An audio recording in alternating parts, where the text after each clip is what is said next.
नमस्कार दोस्तों, इम्प्ले खबर चैनल की एक और नई वीडियो में आप सभी दोस्तों का फिर से एक बार स्वागत है। तो जैसा कि आप सभी को अपडेट मिल ही गया होगा कि देश में 4 नए श्रम कानून यहां पर जो है लागू हो चुके हैं। आज के इस वीडियो में मोटा मोटी तौर पर ये जो 4 नए श्रम कानून आए हैं, इससे कर्मचारियों को क्या फायदे और क्या नुकसान होंगे, दोनों पहलुओं को एक साथ यहाँ पर देखने का प्रयास करेंगे। श्रम मंत्रालय की ओर से जो रिपोर्ट यहाँ पर जो है सौंपी गई थी, उसका पूरा विश्लेषण वाला वीडियो जो है मैंने ऑलरेडी चैनल पर दे दिया है। लेकिन आज के इस वीडियो में फोकस रहेगा कि श्रम कानून के आ जाने के बाद कर्मचारियों को क्या फायदा और क्या नुकसान यहाँ पर जो है झेलना पड़ सकता है। ये केवल यहाँ पर जो है एक अनुमान है। श्रम कानून किस तरीके से जमीनी हकीकत पर लागू होते हैं, उसका किस तरीके का इम्पैक्ट पड़ेगा, ये जो है आगे देखने वाली बात होगी। लेकिन जो कयास लगाए जा रहे हैं, कुछ श्रमिक संगठनों का जो दावा है, कुछ कर्मचारियों का जो दावा है और सरकार जिस तरीके से फायदे गिना रही है, उन सब का जो है विश्लेषण करने का प्रयास करेंगे। तो चलिए आज के इस वीडियो को शुरू करते हैं। तो जो 4 नए श्रम कानून यहाँ पर जो है आए हैं, उनके फायदे और नुकसान दोनों आज के इस वीडियो में हम समझने का प्रयास करेंगे। ये जो वेज कोड है, इसमें social security code, industrial relation code, occupation safety and health code यहाँ पर जो है लाए गए हैं। ये 4 तरीके के कानून यहाँ पर जो है सरकार ने लागू कर दी है और पूरे देश में यहाँ पर जो है लागू की है। हालांकि इसमें स्टेट गवर्नमेंट अब किस तरीके से इन्हें इंप्लीमेंट करती है, ये यहाँ पर जो है देखने वाली बात होगी। सबसे पहले बात करते हैं कि इन नए श्रम कानून के आ जाने के बाद क्या क्या बेनिफिट, क्या फायदे यहाँ पर जो है कर्मचारियों को देखने को मिलेंगे। फायदे पर पहले बात करते हैं, इसके बाद क्या क्या समस्याएं आ सकती है उसके बारे में भी बात करेंगे। तो सबसे पहला जो फायदा यहाँ पर होगा वो है वेतन और काम के घंटे से जुड़े फायदे यहाँ पर जो है कर्मचारी को देखने को मिलेंगे। बराबर काम के लिए बराबर वेतन यहाँ पर जो है नियम सख्त किया गया है, यानी कि महिलाओं और पुरुषों में बराबरी का यहाँ पर जो है हकदार दिया गया है। जो काम पुरुष करता है उसे जितनी वेतन मिलती है, वही काम यदि महिला करती है तो उसे भी उतनी वेतन देने की गारंटी दी गई है। न्यूनतम वेतन की गारंटी दी गई है। एक समान प्रावधान पूरे देश में यहाँ पर जो है लागू किया जाएगा और जो न्यूनतम वेतन यहाँ पर जो है गवर्नमेंट डिसाइड करेगी, कम से कम वो न्यूनतम वेतन हर कर्मचारी को यहाँ पर जो है देने की बात की गई है। ओवर टाइम के लिए पहले से बेहतर नियम बनाए गए हैं। 12 घंटे का शिफ्ट का विकल्प दिया गया है। 48 घंटे का साप्ताहिक सीमा का विकल्प दिया गया है, यानी कि 8 घंटे की भी शिफ्ट लगा सकते हैं, 12 घंटे की भी शिफ्ट लगा सकते हैं। और जो ओवर टाइम यहाँ पर होता है, उसमें ओवर टाइम का जो पेमेंट है वो यहाँ पर जो है डबल मिलेगा। इस तरीके का नियम लाया गया है। हफ्ते में 3 अवकाश छुट्टी की संभावनाएं बढ़ती है और वर्क हार्स शेड्यूल के अनुसार आपको जो है हफ्ते में 3 दिन की छुट्टी यहाँ पर मिल सकती है। जैसे कि गवर्नमेंट के नियम में यहाँ पर कहा गया है कि 48 घंटे सप्ताह में आपको जो है काम यहाँ पर जो है करना होगा, इससे ज़्यादा काम आपसे नहीं लिया जा सकता। इस हिसाब से यदि 12 घंटे की शिफ्ट यहाँ पर लगती है तो आप 4 दिन यहाँ पर जो है काम करते हैं तो आपके जो है 48 घंटे यहाँ पर जो है पूरे हो जाते हैं। ऐसे में आप हफ्ते में 4 दिन काम करके 3 दिन की छुट्टी पे अवकाश पर यहाँ पर जो है जा सकते हैं। इससे कंपनी और कर्मचारी दोनों के बीच यहाँ पर जो है यदि इस तरीके की डीलिंग होती है तो कंपनी अपने हिसाब से काम ले सकती है और कर्मचारी 3 दिन अपना कोई दूसरा काम या अवकाश कर सकता है। इसके अलावा अपॉइंटमेंट लेटर यानी कि ज्वाइनिंग लेटर यहाँ पर जो है सभी कंपनियों को, सभी कर्मचारियों को देना अनिवार्य होगा और कंपनियों के लिए भी यहाँ पर अनिवार्य होगा। ये ज्वाइनिंग लेटर यहाँ पर जो है बहुत ज़्यादा रोल प्ले करेगा, क्योंकि ज्वाइनिंग लेटर में जो नियम और शर्तें लिखी रहेगी उस नियम और शर्तों के हिसाब से कंपनी यहाँ पर जो है काम ले पाएगी और उसी नियम और शर्तों के हिसाब से कर्मचारी भी अपनी यहाँ पर जो है पेमेंट, छुट्टियाँ, ये सारी चीज़ें यहाँ पर जो है डिसाइड होगी। इसके अलावा सामाजिक सुरक्षा, सोशल सिक्योरिटी से जुड़े फायदे यहाँ पर जो है आए हैं। इसमें सभी कर्मचारियों को ESIC, PF, पेंशन और मैटरनिटी बेनिफिट यहाँ पर जो है दिए जाएंगे, यानी कि अब जो भी कर्मचारी यहाँ पर जो है कर्मचारी के तौर पर काम करेंगे उन्हें ESIC का, PF का और पेंशन का फायदा मिलेगा। पहले भी ESIC यहाँ पर जो है मिलती थी, PF का फायदा मिलता था, लेकिन बड़ी बड़ी संस्थाओं में यहाँ पर जो है ये काम चलते थे। लेकिन अब छोटी मोटी संस्थाओं पर भी यहाँ पर जो है नियम लागू होंगे और ऐसे कर्मचारी जो गिग वर्कर्स है, जोमेटो, स्विगी, इनमें काम करते हैं, उन पर भी जो है इस तरीके के नियम लागू होंगे। जैसे अगले पॉइंट में आप यहाँ पर जो है देख पा रहे होंगे कि गिग वर्कर्स, प्लेटफॉर्म वर्कर्स, ओला, स्विगी, जोमेटो आदि में काम करने वाले को यहाँ पर जो है सोशल सिक्योरिटी का लाभ मिलेगा। पेंशन वगैरह के लिए इनके लिए भी प्लान बनाए जाएंगे। महिलाओं के लिए मैटरनिटी बेनिफिट का विस्तार किया गया है, यानी कि उनकी सुरक्षा से संबंधित यहाँ पर जो है प्रावधान कड़ी किए गए हैं। सालाना फ्री स्वास्थ्य जांच कुछ कैटेगरी में यहाँ पर जो है की गई है। आपकी उम्र 40 या 40 साल से ज़्यादा की है, आप किसी कंपनी में काम कर रहे हैं तो आपकी सालाना स्वास्थ्य जांच उस पर्टिकुलर कंपनी को यहाँ पर जो करवानी होगी। ये जो है यहाँ पर कंपलसरी कर दिया गया है। ग्रेजुएटी के नियम आसान किए हैं। पहले जहां 5 साल में आपको जो है ग्रेजुएटी मिलती थी, अब 1 साल में ग्रेजुएटी मिलेगी। फिक्स्ड टर्म कर्मचारियों को भी ग्रेजुएटी मिलेगी, यानी कि कोई कंपनी किसी कर्मचारी को फिक्स्ड टाइम पीरियड के लिए यहाँ पर रख रही है, 1 साल के लिए, 2 साल के लिए, 5 साल के लिए, तो उसे भी ग्रेजुएटी का लाभ देना अनिवार्य होगा। इसके अलावा सुरक्षा और कार्य वातावरण के फायदे भी यहाँ पर जो है देखने को मिलेंगे। महिलाओं को रात की शिफ्ट में काम करने की अनुमति मिली है और उनके सुरक्षा के प्रावधान भी यहाँ पर जो है कड़े किए गए हैं, बढ़ाए गए हैं। कार्यस्थल पर सुरक्षा सेफ्टी से जुड़े नियम यहाँ पर जो है लाए गए हैं। जिस तरीके का काम हो रहा है, काम में जो भी जोखिम है उसमें सावधानी यहाँ पर जो है बरती जाए, जान माल की हानि ना हो, इसको जो है विशेष ध्यान रखते हुए नियम तैयार किए गए हैं। शिकायत समाधान समिति यहाँ पर जो है बनाई जाएगी, जिसमें महिलाओं का प्रतिनिधित्व अनिवार्य होगा, यानी कि महिलाओं से जुड़ी जो यहाँ पर समिति बनेगी उसमें महिलाएं प्रतिनिधित्व करेगी। और कोई दूसरी समितियां भी बनती है तो उसमें जो है महिलाओं का यहाँ पर जो है प्रतिनिधित्व होना जरूरी रहेगा। खतरनाक और जोखिम वाली इंडस्ट्रीज के लिए सख्त सुरक्षा मानक यहाँ पर जो है लाए गए हैं, यानी कि कहीं पर कोई केमिकल वगैरह बन रहा है, खदान वगैरह में जो मजदूर काम कर रहे हैं, वहां पर जो है जोखिम वाली इंडस्ट्रियों में सख्त कानून लाए गए हैं। वहां पर कर्मचारियों की सेफ्टी की पूरी यहाँ पर जो है सुविधाएं हो, ये सुरक्षा यहाँ पर जो है मजबूत की गई है। उद्योग और कर्मचारी दोनों को यहाँ पर जो है सरलता हो, इस तरीके के प्रावधान इन कानूनों में किए गए हैं। क्योंकि पहले 29 कानून यहाँ पर थे, जिन्हें कि अब हटाकर केवल 4 संहिताएं, केवल 4 कानून यहाँ पर जो है रखे हैं, जो कि कर्मचारियों को और उद्योगों को दोनों को यहाँ पर जो है सरल करेगा, आसान करेगा। कंप्लायंस आसान कर दिया गया है, यानी कि कम कागजी कार्यवाही पर अब जो है काम होगा। पहले अलग अलग तरीके के लाइसेंस लेने होते थे कर्मचारियों को, अलग अलग तरीके के डॉक्यूमेंट, ये वो सारी सुविधाएं यहाँ पर होती थी। पहले जो यहाँ पर उद्योग लेने के लिए लाइसेंस वगैरह, अलग अलग तरीके के लाइसेंस, सर्टिफिकेट, इन सब की जरूरत पड़ती थी, लेकिन अब जो है ये कागजी कार्यवाही कम होगी और उद्योग और कर्मचारी दोनों को यहाँ पर जो है आसानी जाएगी। छोटे मंझले उद्योग को प्रशासनिक राहत यहाँ पर जो है दी जाएगी, एमएसएमई सेक्टर वगैरह को प्रशासनिक राहत भी यहाँ पर जो है दी जाएगी। डिजिटल रिकॉर्ड और ऑनलाइन रजिस्ट्रेशन से पारदर्शिता यहाँ पर बढ़ेगी। सभी कर्मचारियों को, सभी कंपनियों को अपने कर्मचारियों के डिजिटल रिकॉर्ड रखने होंगे और इस डिजिटल रिकॉर्ड से ऑनलाइन रजिस्ट्रेशन वगैरह से पारदर्शिता आएगी। कर्मचारियों को भी उनका वर्क एक्सपीरियंस वगैरह में यहाँ पर जो है मदद मिलेगी, तो वहीं पर कंपनियों को भी उनके रिकॉर्ड रख के अपने वर्क फ्लो में यहाँ पर जो है मदद मिलेगी।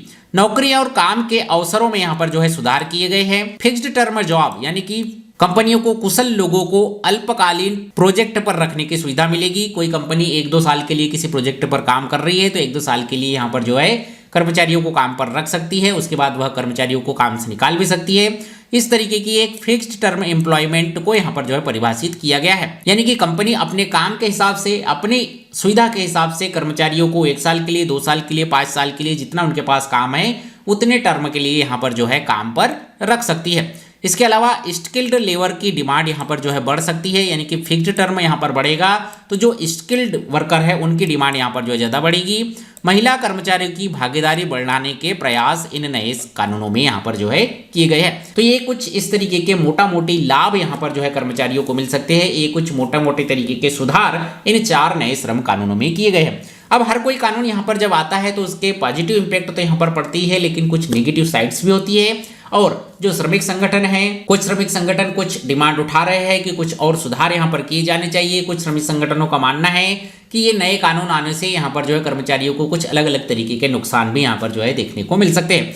वहीं पर ये जो प्रावधान लाए गए हैं इसमें कुछ और ऐसे भी नियम शर्तें हैं जिससे कि यहाँ पर जो है समस्याएं मजदूरों के लिए बढ़ सकती है। आइए उन पर यहाँ पर जो है ध्यान दे लेते हैं। तो ये जो नए श्रम कानून आए हैं इससे क्या नुकसान यहाँ पर जो है हो सकते हैं, किस तरीके के चैलेंजेस कर्मचारियों को यहाँ पर जो है फेस करने पड़ सकते हैं, इस पर ध्यान देते हैं। सबसे पहले काम के घंटे बढ़ने की समस्या यहाँ पर जो है आ सकती है। जैसा कि मैंने आपको ऊपर नियमों में बताया कि 8 घंटे की और 12 घंटे की 2 तरीके की शिफ्ट यहाँ पर जो है सरकार ने अलाउ की है। ऐसे में यदि कंपनी चाहे तो वह केवल 12 घंटे की शिफ्ट पर ज़्यादा फोकस कर सकती है और 12 घंटे की शिफ्ट पर ज़्यादा फोकस करेगी तो काम के घंटे यहाँ पर जो है बढ़ सकते हैं।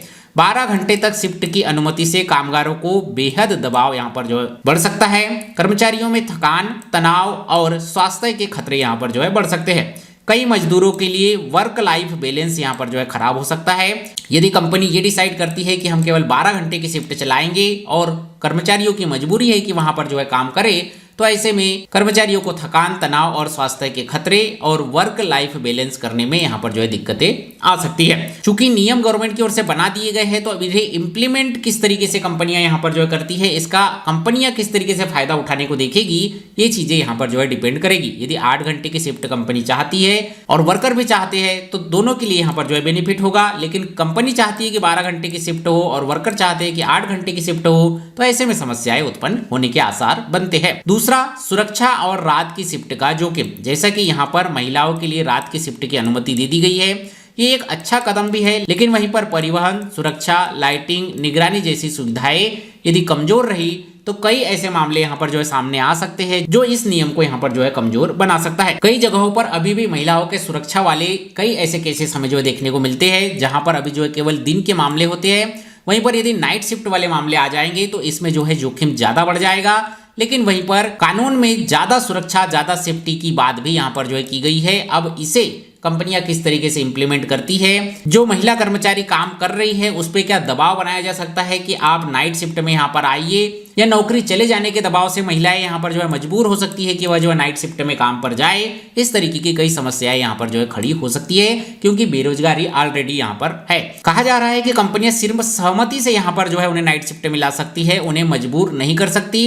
लेकिन बेरोजगारी का मामला है, यदि किसी महिला को यहाँ पर कहा जाए कि यदि आप नौकरी पर नहीं आना चाहती, नाइट शिफ्ट नहीं आना चाहती, तो कल से काम पर मत आइए, और बेरोजगारी इतनी है, घर परिवार चलाना है, ऐसे में मजबूरन यहाँ पर जो है सहमति वाला फैसला यहाँ पर जो है दिखाया जाएगा। लेकिन क्या वास्तविकता में उसमें सहमति होगी, ये जो है एक अलग पॉइंट देखा जा सकता है।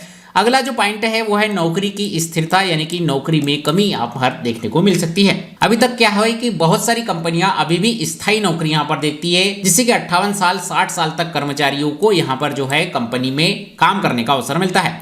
लेकिन एक फिक्स्ड टर्म रोजगार की यहाँ पर जो है परिभाषित किया गया है, यानी कि कंपनियों को जितने समय के लिए वर्कर्स के काम है उतने समय तक वह जो है नौकरी पर वर्कर्स को रखे, उसके बाद चाहे तो वह निकाल सकती है। जैसे कि मैं आज यहाँ पर जो है कोई नौकरी पाने जाता हूँ, मेरी उम्र 30 की है, कंपनी ने यहाँ पर जो है एग्रीमेंट किया कि मुझे जो है केवल 15 साल के लिए, 20 साल के लिए यहाँ पर जो है वर्कर्स चाहिए। ऐसे में मैं 45-50 की उम्र में यहाँ पर जो है रिटायरमेंट हो जाऊंगा, और डबल से मैं यदि कोई नौकरी यहाँ पर लेना चाहूँ तो मुझे 45-50 की उम्र में कोई नई नौकरी मिलने के चांस यहाँ पर जो है खत्म हो जाएंगे। ऐसे में आधी जिंदगी बेरोजगार के तौर पर गुजारना और बिना आवक के, बिना इनकम के गुजारना काफी ज्यादा समस्या यहाँ पर हो सकती है। तो इसी डर से कि ये जो फिक्स्ड टर्म रोजगार की यहाँ पर जो है परिभाषित किया गया है, कंपनियां इसका फायदा उठा सकती है और स्थायी नौकरियां यहाँ पर जो है कम देखने को मिल सकती है। इसके अलावा कॉन्ट्रैक्ट बेस्ड जॉब बढ़ेंगे और जॉब सिक्योरिटी यहाँ पर जो है कम हो सकती है।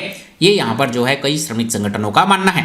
कंपनियां स्थायी भर्ती की बजाय कॉन्ट्रैक्ट स्टाफ से जो है यहाँ पर काम चलाएगी, और ज्यादा से ज्यादा उनके पास कोई बड़ा प्रोजेक्ट है तो फिक्स्ड टर्म रोजगार को यहाँ पर जो है बढ़ावा देगी। इससे कर्मचारियों को काफी नुकसान यहाँ पर जो है देखने को मिल सकता है। आपको क्या लगता है, नीचे कमेंट करके जरूर बताइएगा। ग्रेजुएटी और पीएफ का योगदान बढ़ने से आय यहाँ पर जो है कम हो सकती है, यानी कि अभी जो ग्रेजुएटी मिल रही है, अभी जो पीएफ यहाँ पर जो है कट रहा है, उससे ज़्यादा पीएफ यहाँ पर जो है कटेगा। ग्रेजुएटी ज़्यादा यहाँ पर बनेगी, पीएफ में योगदान ज़्यादा होगा, इससे जो है इनकम कम हो जाएगी। नए वेज कोड में बेसिक सैलरी कम से कम 50% होना यहाँ पर जो है अनिवार्य है, जिससे कि बेसिक सैलरी बढ़ेगी तो यहाँ पर पीएफ का पैसा भी ज़्यादा कटेगा, पीएफ का पैसा ज़्यादा कटेगा तो इन हैंड सैलरी कम आएगी, यानी कि हाथ में आने वाली टेक होम सैलरी यहाँ पर जो है कम हो सकती है। कंपनियों को भी ग्रेजुएटी यहाँ पर जो है ज़्यादा देनी होगी, पीएफ में जो कंपनी की हिस्सेदारी होती है वो ज़्यादा जमा करनी होगी, जिससे कि कंपनियों पर भी बोझ बढ़ेगा और वे भर्ती कम करने की, यानी कि कम कर्मचारियों को काम पर रखने के बारे में विचार कर सकती है। ये भी एक रिस्क फैक्टर नजर आता है। नुकसान यहाँ पर जो है नजर आ रहा है वो है छोटे उद्योगों पर अनुपालन का दबाव बन सकता है। छोटे व्यापारियों को पीएफ, ईएसआई, सुरक्षा उपायों का खर्च यहाँ पर जो है बढ़ सकता है। ऐसे में छोटे उद्योग टिकने के यहाँ पर जो है आसार कम नजर आएंगे। कई कंप्लायंस से कुछ लघु उद्योग परेशान हो सकते हैं। छोटे मोटे इन नियमों से, इन छोटे मोटे एक्स्ट्रा खर्चों से छोटे मोटे उद्योगों पर असर पड़ सकता है। अतिरिक्त खर्च के कारण वे वेतन कम करने या कर्मचारियों को हटाने को मजबूर हो सकते हैं। ऐसे में बेरोजगारी के अवसर यहाँ पर जो है और बढ़ सकते हैं और कर्मचारी और ज्यादा असुरक्षित महसूस कर सकते हैं। इसके अलावा शिकायत समाधान प्रणाली पर भी सवाल यहाँ पर जो है देखने को मिल रहे हैं, क्योंकि शिकायत समाधान में ग्रीवेंस कमेटियां यहाँ पर होगी, लेकिन अधिकांश जगह ये कमेटियां प्रभावी रूप से नहीं चल पाएगी। कर्मचारियों को न्याय पाने में देरी हो सकती है। पक्षपात की आशंका यहाँ पर जो है बनती हुई नजर आ रही है। व्यवहारिक लागू होने में भी दिक्कतें यहाँ पर जो है नजर आ रही है। जो भी नियम यहाँ पर लाए गए हैं ये कागजों पर यहाँ पर जो है काफी सफाई से, काफी अच्छे तरीके से दिखाए गए हैं। गवर्नमेंट की ओर से चारों तरफ यहाँ पर जो है गुणगान गाया जा रहा है कि इससे ये फायदे यहाँ पर होंगे, लेकिन क्या वास्तव में इस तरीके से जिस नियत से यहाँ पर जो है नियम लाए गए हैं या जो कागज पर नियम यहाँ पर दिखाई देते हैं वो हकीकत में यहाँ पर जो है इम्प्लीमेंट हो पाएंगे? कंपनियां क्या उनका फायदा नहीं उठाएगी? ये यहाँ पर जो है देखने वाली बात होगी। कानून अच्छे हैं पर जमीनी स्तर पर निरीक्षण कमजोर, भ्रष्टाचार और नियमों के पालन में ढिलाई की संभावना यहाँ पर जो है लगती है। असंगठित क्षेत्र में 80 से 85% मजदूरों तक लाभ पहुंचना चुनौतीपूर्ण यहाँ पर जो है लगता है। और जो नियम यहाँ पर बदलाव किए गए हैं उन नियमों के बदलाव के साथ साथ कंपनियां भी यहाँ पर जो है उस हिसाब से चालाकियां करते हुए अपने फायदे के लिए कर्मचारियों का शोषण यहाँ पर जो है स्टार्ट कर सकती है। तो ये कुछ संभावनाएं हैं जो यहाँ पर जो है दिखती हुई नजर आ रही है कि ये जो नए यहाँ पर नियम आए हैं इनमें कुछ इस तरीके की संभावनाएं यहाँ पर जो है बन सकती है।